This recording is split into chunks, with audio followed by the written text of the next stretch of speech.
मतलब हो? अच्छा तो ई पटना है। पटना है तो की? पटना के गलिया साकर गलिया के छौड़ी सब गली घूमल है। पटना के गलिया साकर गलिया के छौड़ी आगे चूस ले तो छौड़ा ओठा लाली आगे छौड़ी चूस ले तो छौड़ा ओठा लाली आगे छौड़ी। बोले नहीं तो बहकल बोलिया रे छोड़ा।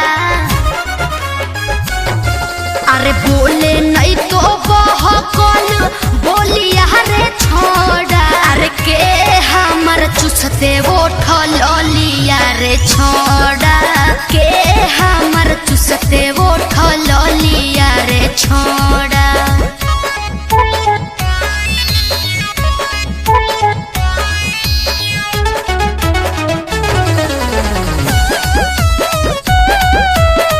अरे जब पते हो तो सुन एक बात कही हो। अब की कमी? जैसन सिलाऊ वाला खाजा है के छौड़ी। तो की होले? जैसन सिलाऊ वाला खाजा है के छौड़ी वैसन जवनिया तोर ताजा है गे छौड़ी वैसन जवनिया तोर ताजा है गे छौड़ी। जोई सोनो तुम्हारा के चा कहै रे छोड़ा।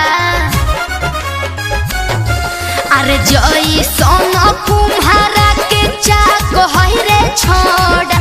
अरे वैसने तोर फल कल ना कहौ रे छोड़ा। वैसने तोर फल कल ना कहौ रे छोड़ा।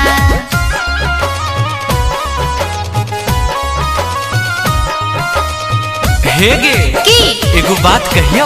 बोल। तोर ड्रेसवा देख के दिमागवा हमार हिल जा। तोर माना में की हो हम सब जाने ही। सुन सुन बोल बोल। जैसन गाया के दिल कूट है के छौड़ी। तो हम कम फेमस है?